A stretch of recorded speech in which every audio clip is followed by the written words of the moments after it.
Hello, all.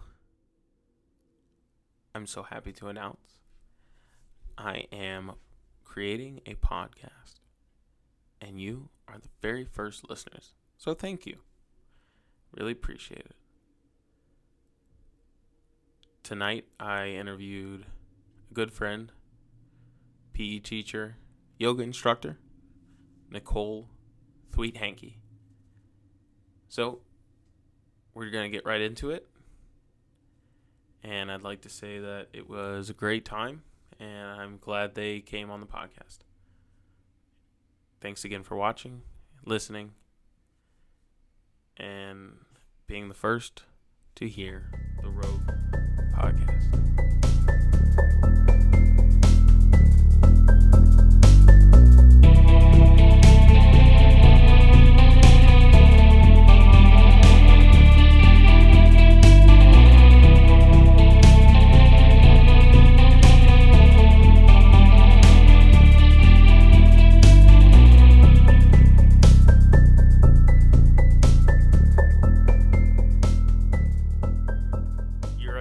PE teacher for Richmond?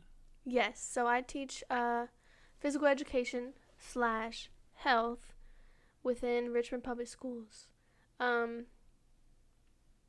which is very, how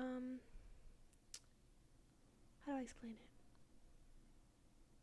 It's been a really eye-opening experience. Like, I was not the same person 2.5 years ago. Yeah. I was completely different. Yeah. What were you doing before?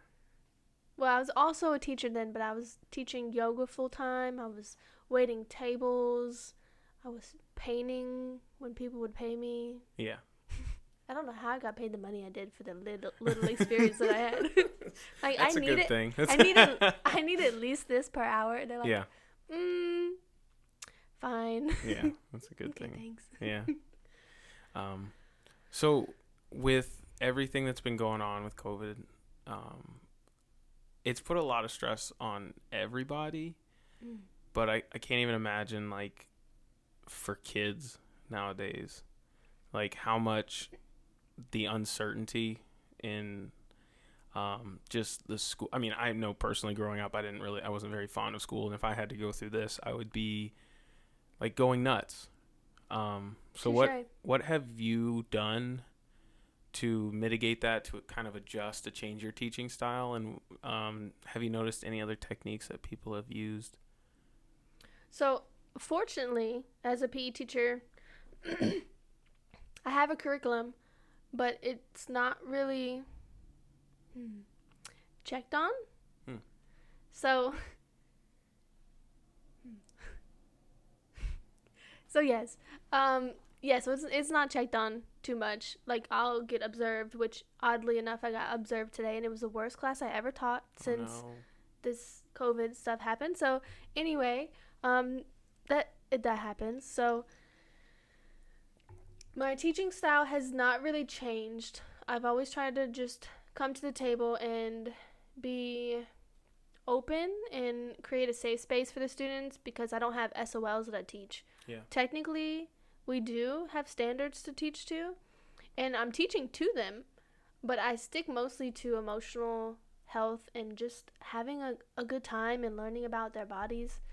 But since COVID started, I've been really, really focusing on just being a light for them, because when they come into my classroom, I don't want to give them tests. I don't want to give them quizzes. Like, for a lot of people, it's stressful. Yeah. And I just want them to show up. I want them to smile. Mm-hmm.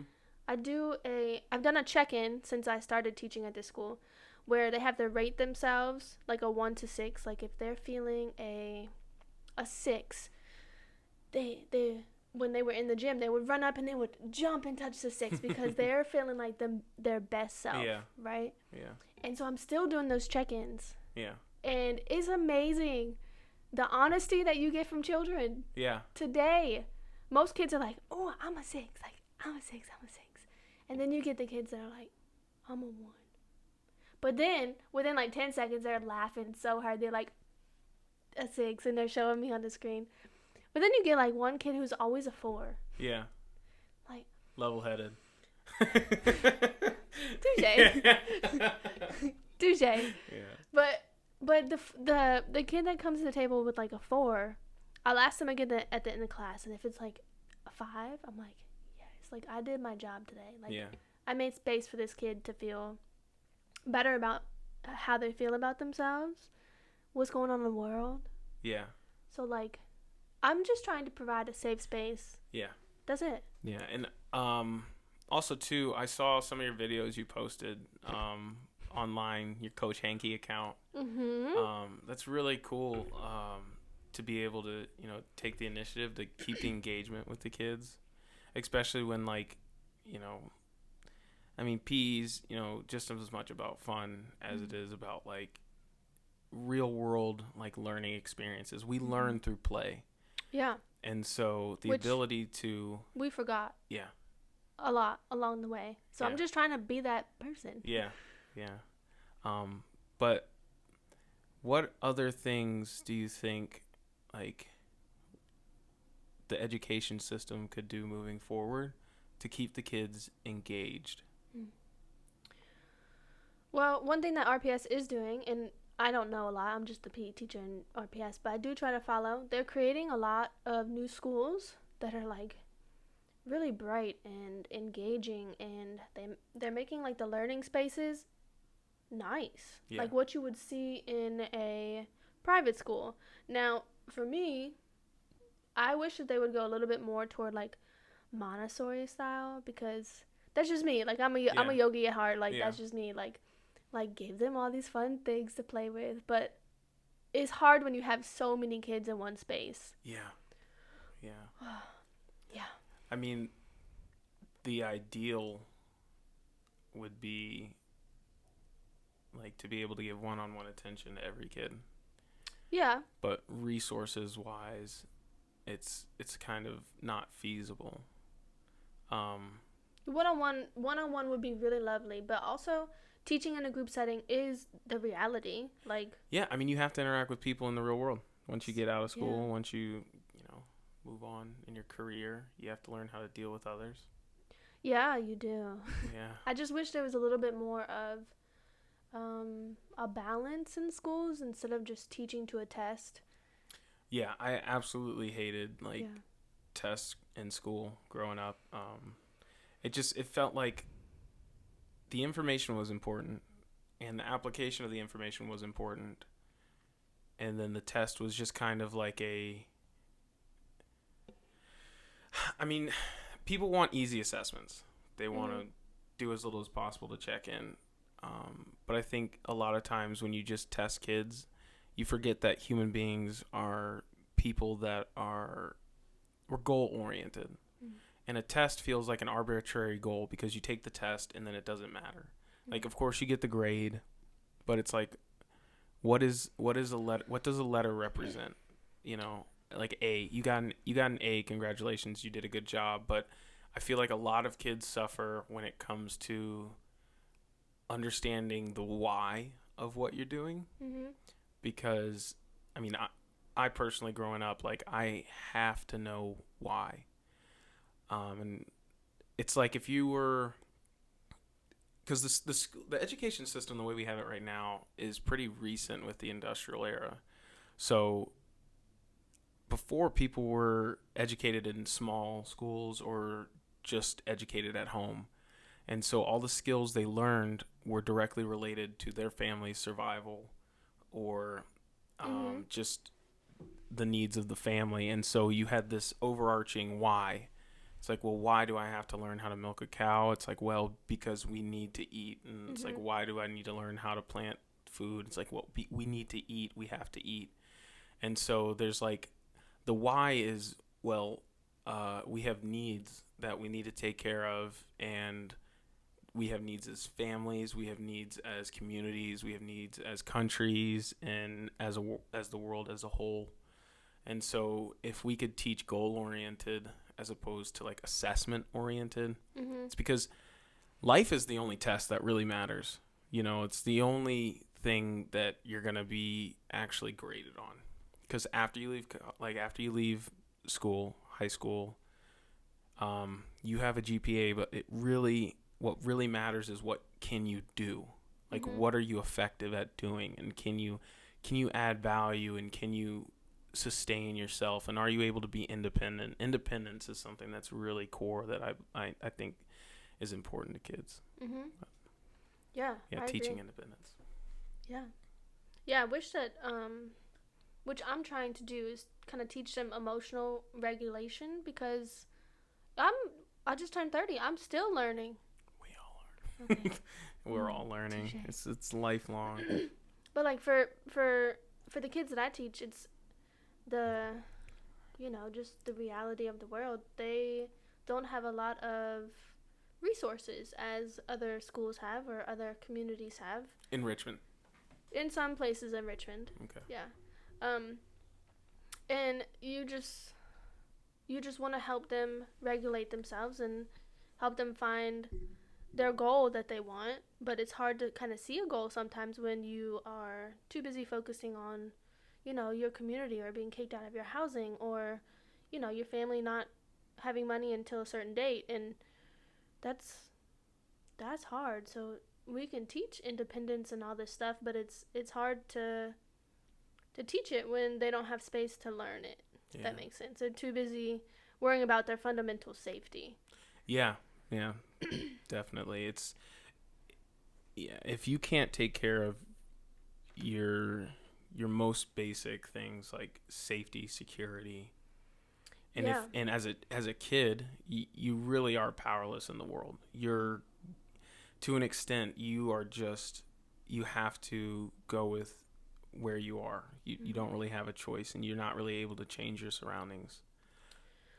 Yeah. And I hate to say this, but it's the reality of things. My school's 99% Black. Yeah. And it's really hard because you want to help them in emotional growth and all of these things, but they're not ready yet because they're not being treated like humans. Some of them aren't even By getting the school. No, just with reality. Like the world we live in. Yeah, it's like it's hard. Half red and half blue. Like where Yeah. is green? I don't know what blue and red make, but like I'm ready for everybody to be taken care of, but my students deserve everything, but I'm only one person, and sometimes it's hard to show up and teach them independence and goals and everything else because society sometimes tells them no. Yeah. It's hard. So that's what I was talking about, just saying, hey, how you feeling today? Like, let's do something fun today. Let's learn about your body. Let's learn about things that you can control. And let's work on mindfulness and breathing and staying, grounded when maybe someone says no or is upset with you because of who you are. Like something that you have no control over, and something that shouldn't matter in the first place. Oh, it's so hard. Yeah, it shouldn't be their responsibility to maneuver through the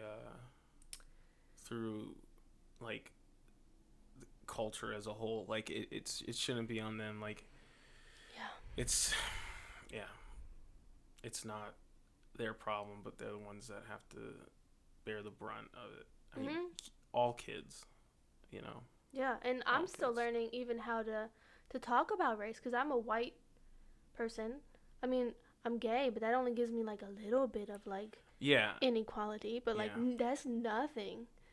It's nothing compared to what some of my students go through, even as children. What? Yeah, well, I mean, it's like you can, and I'm not saying you should, but you can almost hide. Yeah.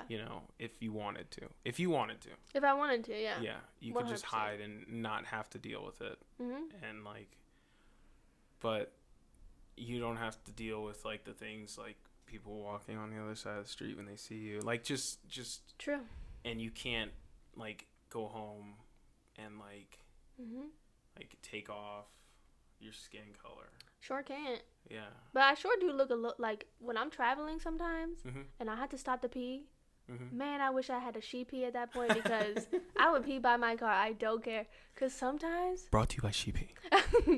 Sponsored by blue, red, rainbow, anything Glitters, you need. yeah. Gilded in gold. Like you were saying, I could blend in, and I do mostly. But sometimes when I go to those places that are all quote unquote red, and I'm the only gay person you see in the whole town, and I go and I stop at whatever gas station it's called with a grill in there with french fries and chicken. Yeah. But Sir, sir, that's the wrong bathroom, sir. Like, okay, like, don't shoot me right now for going to the wrong bathroom. Yeah.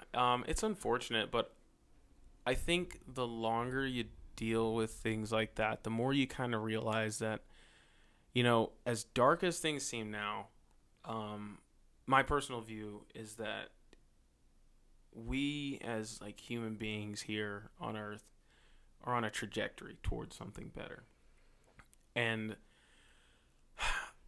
you can either say things are really, really bad around us right now, or you can say, look at how much better it is today and what can we do now to facilitate that going forward. 100. And just understand that the people who choose to not accept others without casting judgment are going to be left behind in the past. Yeah, and it's really their like soul that you're seeing. You know, if you're judging people, and they're only you're really judging... hurting themselves. Yeah. Or it's they like, are. Yeah, I mean, if you hurting, judge people that much, how much do you judge yourself? All the time. That's right? probably all they know how to do. Yeah. And you can't teach somebody that. Like, yeah. I mean, I think you can. You can, but they have to be willing to teach to themselves. learn. Yeah. Yeah. Like, you can't just be like, yo. It takes empathy. You wrong. It takes empathy. 100%. Yeah. On both sides. Yeah, absolutely. And but that's when you can't show yourself empathy, though, you don't even know what empathy is. Yeah. Nobody taught you. And that's one of my jobs as a PE teacher. And it's so hard to teach it virtually. I can't even imagine. It's so hard. Like, share the ball. Yeah. Or, like, how's everybody feeling today? And then, like, someone's like a 1. Like, it's hard to, like... It's hard to teach empathy online, but I'm going to learn it. Don't you worry. Yeah.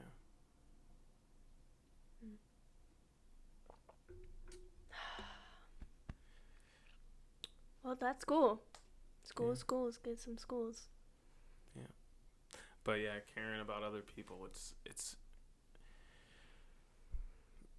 I mean, it's necessary. It's hard. It's hard. You got to care about yourself first. Yeah. Trust me. I'm in therapy once a week. And I'm 30 and I'm just now learning how to be empathetic with myself. I mean, Dang. you have to learn. Yeah. Monitor went to sleep. My ears itching. Just take a quick little break. Yeah, absolutely. Okay. My ears are hot and tingly and ready. I turned the AC on because with the door closed, it does get a little warm here. So that's if fine. you're a little warm, just let me know and I'll go. I'm going to be completely honest. I did yoga today. Oh, yeah? With my friend Becky, online, virtual, of course. And I stink. I did not shower before I came over here. So, like, I'm glad you turned that AC on. Well, that's why I got the incense over here. You know. Perfect. You knew. Let me just put this right. Yeah. Move it a little bit closer. Keep that funk over there. Hey, you only know if I, like, you know, if I'm over here stretching. And it's only my right armpit. Like, I don't know what's going... It's a thing, you know? Yeah. Yeah. Can't be honest about your BO. What can you be honest about? So, you know what I'm saying? You were talking about, like, you mentioned something like red and blue. And it was making me think, like, it's gotten so intense recently, like, just with the political climate. And I think, you know, with the election recently, and... What election? Yeah. People on both sides are... It doesn't seem like anybody's happy. You know? True. On the right, people feel like they've been cheated. And on the left, people feel like they had to support someone, or maybe they feel like that they had to support someone that they don't necessarily want. And it's like a lot of times people forget that if you were to sit down in a room with somebody face to face and just have a conversation, that we have so much more in common with each other than what political agendas or sides would have us think.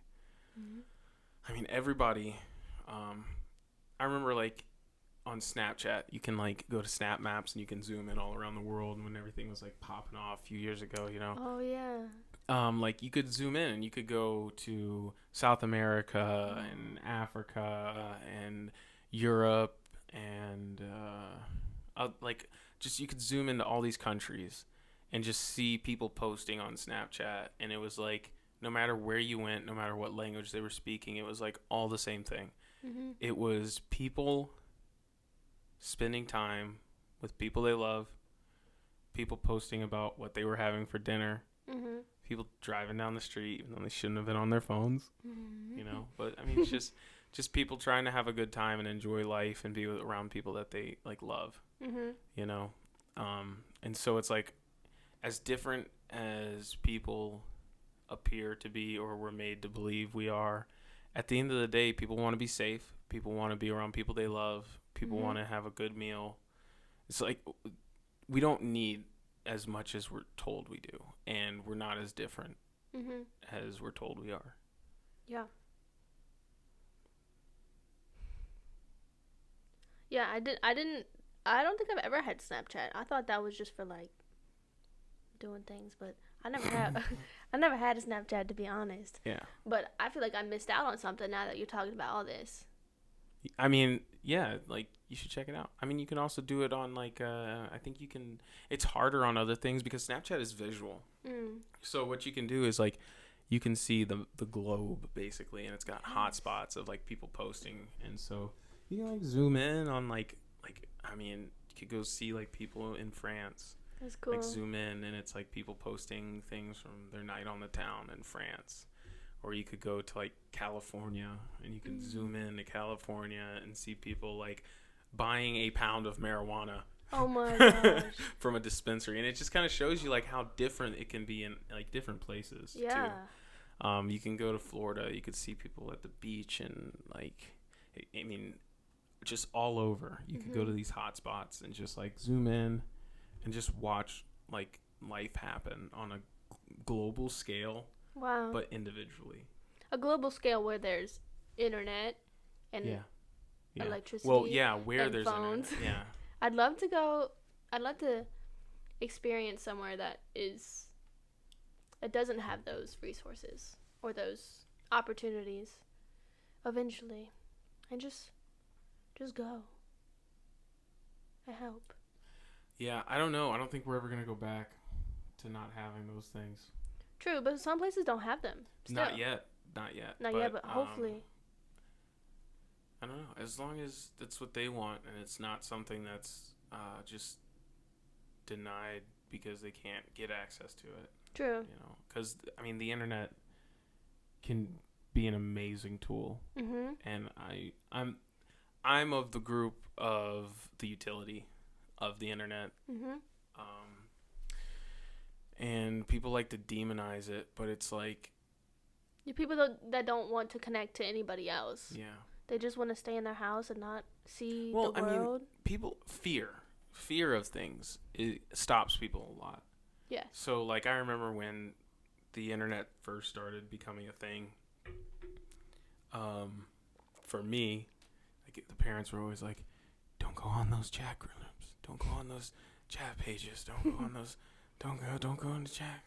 Don't go in online chats. Don't talk to strangers online. That's true, though. Yeah, you know, and it was just such a fear of the internet. And it was like... Well, there were some weird stuff going on, There's weird stuff going on the corner of the street. Like, that's true. Humans do weird human things. Humans are humans no matter where you put them. Yo, like, you want to hear a crazy story? All the time. No, for real, though. I don't think I've told you this. No, tell me. Okay. My second barber, not my wife barber. Yeah. My second barber. They told me, get this. It's like a friend to a friend of a friend story because the friend lives in New York. You know what I'm saying? So it's like a friend of a friend. Yeah, hearsay. Yes. Yeah. Okay, let's say there's this one person on the Tinder. Mm-hmm. Met this person on there. Met a guy. I know it was a guy. Said, hey, you want to come over for dinner? The person says, yeah, I'll come over for dinner. She goes over for dinner. Lovely meal. She's eating. He's just chilling. He's not really eating. So she's eating. And they're just hanging out. And all of a sudden she feels sick. So she gets an Uber. She didn't say anything. Mm-hmm. She goes home. Leaves him at his place. Mm-hmm. She goes home, still doesn't feel good. Her roommate says, yo, I think you gotta go to the hospital. She goes to the hospital. And I think she, gets so sick that they have to, do something. Pump her stomach. Yeah, so then she wakes up. Mm-hmm. Police in a room. I know, I'm getting you. They in a room. I think I know where this is going, but I'm not going to ruin it. Here it goes. Yeah. They said, where were you? She told them. And they check it out. This person that says that they live there. Mm-hmm. It was an Airbnb. They said, yeah, we found human remains in your stomach. What? That's nuts. So yeah, shit is still happening on the corners. It's happening in New York. It's happening in Airbnbs. So definitely not sponsored by Airbnb. Oh. Hey, don't say that. If Airbnb wants to be a sponsor, that's cool. That's true, but probably not with that story. They couldn't find him. That's crazy. What? I know. People look in the past, and this is probably not something we should talk about, but people look into the past, and they're like, right? People look into the past, and they're like, oh my gosh, it must have been so easy to get away with, bank robbery with, Bonnie and Clyde, It's like, how'd they get away so long? And it's like,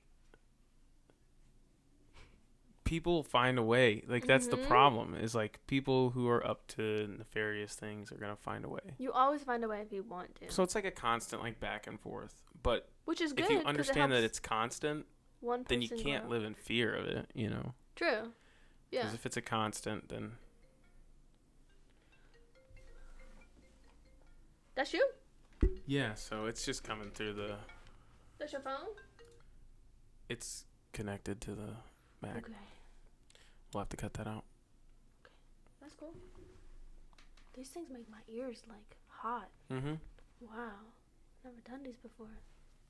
Okay. We're good. You talk? Yo. Mic check. Microphone check. Oh, there we go. Ooh. So, what do you think? You're the first guest. Yes. What do you think of the setup? Yo, the aesthetic is so pleasing. You like it? It's so nice. I like some natural wood. Yeah, this is nice hardwoods. It's beautiful. Got And this picture from 2014. Oh yeah, I painted that. And this is the card that you put in my wife's hair studio. Yeah, it's kind of like my personal logo. Yeah, it's amazing. I love it. Yeah. What does it mean? Well, it kind of developed over time, but it's kind of representing life and how it's something that grows, bounded by time, and it's also the connection between the older and younger self. So you have at the base here is an old man sitting there, and then the tree is a young kid. So it's kind of when you're young, it's when you're the adventurer, you're in the tree, you're climbing, you're building forts, and when you're old, you're kind of the reflector, the person who sits back and thinks. And it doesn't have to necessarily be you 50 years away from you. It's how would myself think about this moment in 10 minutes, an hour, a day, a week, a year, 4 years, 20 years, 30 years, 50 years. It's kind of a continuous dialogue between the continuum of your experiences, where you haven't gone yet, and what would you expect from yourself in the moment. It's beautiful. Something like that. It's so cool. And your business cards are so cool. Yeah. Which reflect that, which is yeah, so cool. I incorporated that in my business cards. and they're blank. So people are always Applauded. like, "Why do you have blank business cards?" I was like, "You're never gonna forget someone that gave you a blank business card." And they're like, "How would we call you?" And I'm like, "Oh yeah, let me write my number on there." But I leave them around all the time. I call them my rogue cards. That's great. And so I leave them around everywhere, just random places. I love it. With your When number I went on hiking in Utah, no, without my number. When I went hiking in Utah, I ran into these two people. They were real nice, and I ended up giving them one of my cards. They're from Colorado, so my cards have made it all the way to Colorado. Yes. You gotta make you an Instagram, with that on there, and just put the Instagram on the back so people can find you. I don't know. I like the analog. Yeah, touche. Yeah. It's fun. Yeah, it's more personal. You get to talk to people. Well, is it personal? Well, if I'm gonna be impersonal, it's gonna be impersonal. Like you found a card on the ground.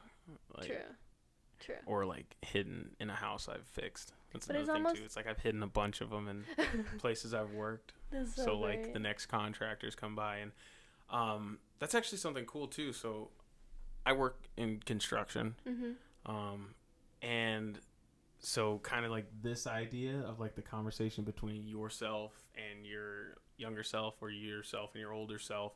There's like this like acknowledgement of future people who work on homes that the tradespeople kind of like, all recognize. So I've found some really interesting stuff, and I've left some stuff in homes.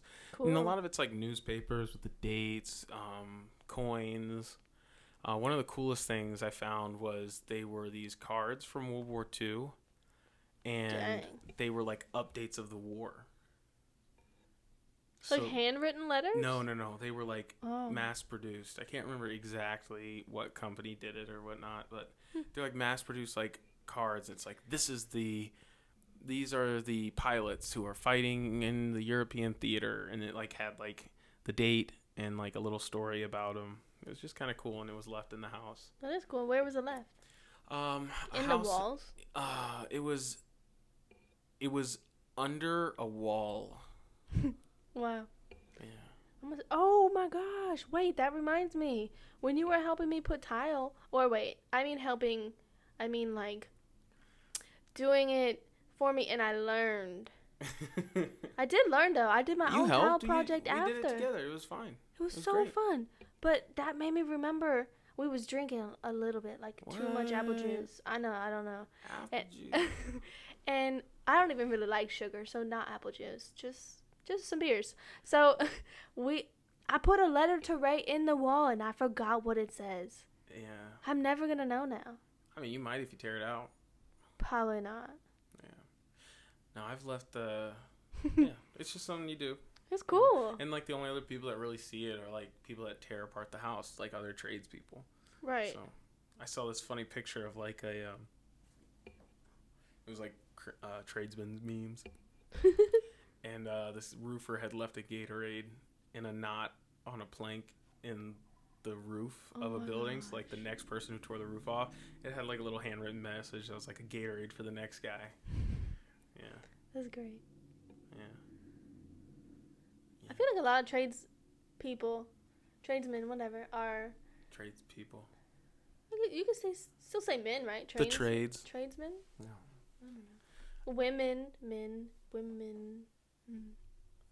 Anyway, tradespeople. It's just a sound you're making. Just remember that. True. It's just a sound you're making with your you're pushing air past your vocal box. You're 100%. Going, and I'm conveying meaning. So the fact that we can even talk in the first place is amazing. That we can speak and be understood by each other. Because what it really is a bunch of things with two arms and legs going. And then we fight about, I don't like the way you say, you know. That's funny. And I think what's really important is intent. Yeah.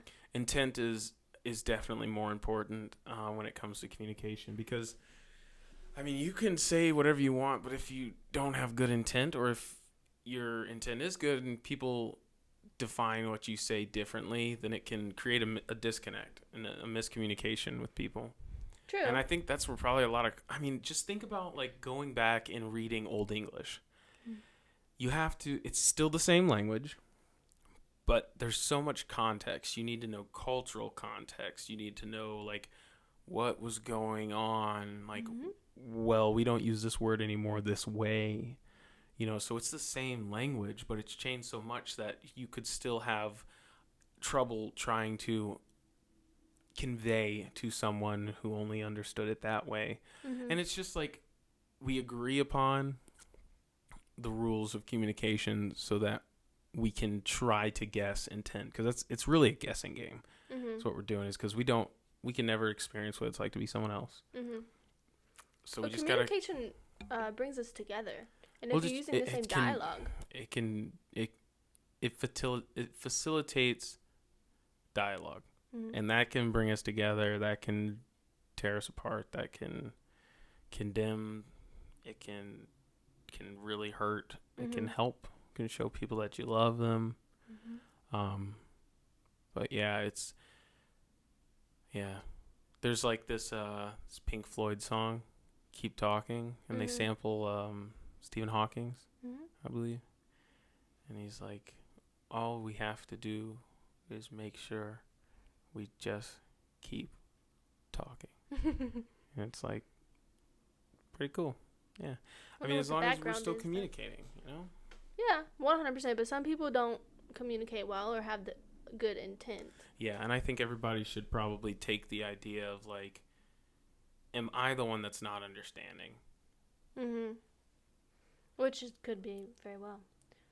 You know, sometimes I talk with people and they use words or that I don't understand. And I always thought that, you know, you don't need to know all those big words. But, like, sometimes it's, like, really important to have different communication standards for yourself. Because I can use these, like, words that I learned in high school that can communicate, but it can't really get to the root of what I'm trying to verbalize. Yeah. So that's why I was trying to be inclusive with the trades people. Because there are women in it too. Absolutely. So sometimes. Yeah. But I know what you mean, and I know that you didn't mean anything negative by it. No. I was just trying to be inclusive. And it's like communication is always getting better and better, I feel. Like people are... I don't know. I feel like recently, I feel like there's a slight breakdown because we're going through such a technological shift. It's really new. I don't think that it's the end of the world. A lot of people do think it's the end of the world. I just think it's growing pains. I think that we, as a human race, are constantly, you know, we're constantly in flux. And right now the ground is shifting, and we're trying to figure it out. Like via technology? We've always figured it out in the past. Like, we're here, you know? And, I mean, that's kind of cool because you could look at our problems and say, oh, my gosh, how are we ever going to solve this? And then you look in the past and you look at people and you're like, well, they did it. They solved their problems, like the problems that arose that everybody had to deal with. I mean, they made it, and now it's like our turn. We've inherited this rock. Yeah. Yeah. We won't get into the mid-earthers. So. Oh, deep Earth. Is that what your theory is? Yeah. So. Yes. Yeah. I don't even really know what the theory is. I just know that there's you were talking. We were talking sarcastically, I think, about like hollow Earth. And you said, no, it's full of water. If it was hollow, it'd be full of water. And so we were like, so it's deep? And you're like, yeah, deep Earth. It is. So that's a thing now, deep Earth. No, for real. It's a real thing. I really think that there's, like, some kind of existence under our Earth. Under land. There absolutely is. Yeah. It's called the ocean. It's called the ocean. And then, but we may think that the bottom... is like what we think the bottom is might not be the bottom. Might not be the bottom is all I'm saying. Yeah, I mean, every time we go and look in extreme places on Earth, we find what organisms they call extremophiles. That's what I'm saying. And they push the boundaries of what we believe is possible for life to live in. Like below that could be dinosaurs. They got trapped in there in a bubble. They didn't really explode. Maybe.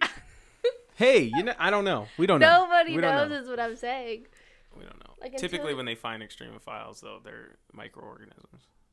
Okay, well, that's above the dinosaurs. But on the scale of the microorganism, they are dinosaurs. True. If you go to their scale, they're massive. True. Could you imagine if, like, a flea was the size of a school bus? No. Yeah, so it's all scale, and then scale is, like, it really isn't even kind of worth dealing with because it almost feels infinite. It almost feels like scale is infinite and also like very, very micro. Just keeps going towards the small end. It keeps going towards the high end. Yeah, I guess that's just awakening, I guess. Yeah. I don't know. You ever seen Mandelbrot sets? No, but it sounds like mandible. Like, what are you talking about? Mandelbrot sets. It's a mathematical function. Oh my gosh, you're about to lose me. No. I'll try. It's basically a function that you can. It's called a Mandelbrot zoom. You can zoom into it, and as you do, you realize that it just keeps increasing in complexity, and it keeps presenting patterns, and the patterns repeat over and over again. But you can never get to a point where you could say that's a straight line. So, like, as you were to zoom into the edge of this coaster, you would see a rough surface. As you would zoom in further into the coaster, you would see a rough surface. You zoom in further into the coaster, you see an array of the atoms. You zoom in further into the coasters, you see an array of particles. And so it's like, it's a mathematical equation that does stop, though, doesn't it? Because it's matter. Well, that's what we're looking for. I mean, I think the furthest we've gotten in physics is like the quantum level. Quantum physics? And string theories. Yeah. What makes up subatomic particles? Look, I feel like we could figure it out, but then like 50 years from now, science will be like more advanced, and then we'll just add on to what we know. Well, that's like I don't know if it's we add on to what we know or we observe on another level. It's an infinite thing you can observe. You could look at what is life for an eternity and never know, and learn infinite amount of information about it. Your knowledge could grow infinitely and still never understand the infinite nature of the universe. Probably not. But everything is infinite, you could suppose. I think some things are infinite. Well, what wouldn't be? But I don't know. Wasn't just atoms change? I mean, conservation of mass or conservation of energy is a thing. So you can't create it or destroy it. Seems pretty infinite. Doesn't end. Guess I'll see you in the next life. Maybe. I don't know. I mean, maybe I'll be does a flower... I mean, the genetic coding for a flower exists, right? But does that individual flower exist more than once? Yes, in a different form. You think so? That specific flower? Well, what's made up of the flower? So the flower isn't just a flower. Everything has an individual experience. Even the same flowers. Like, even a field of dandelions, every dandelion has an individual experience, and then that dandelion dies, but what made it a dandelion persists. Well, what makes it a dandelion is that we call it a dandelion. If you just look at it differently, it can be bigger. Just like science and communication, once you look at it deeper, it becomes something bigger. Yeah. Like the dandelion, when it dies, it's going to be something else. Yeah. Yeah, it goes somewhere. Who knows? Maybe in a beaver. On a journey, man. I said maybe in a beaver, and I'm like, do beavers even eat dandelions? I think Sid eats dandelions. What? Well, look, a dandelion. Ice Age? Yeah. Oh my gosh, that's great. Yeah. That's amazing. Yeah, well, I think I've run out of things to talk about. Okay. Until the next time. Until the next time. It's been a pleasure. Or, yes, it has totally been a pleasure.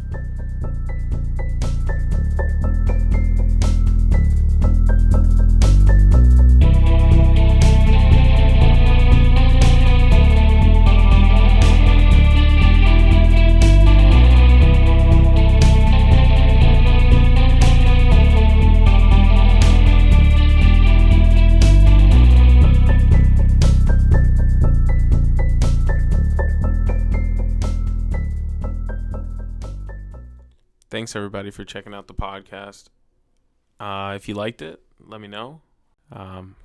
Hoping to bring a new one out every week. And until next time,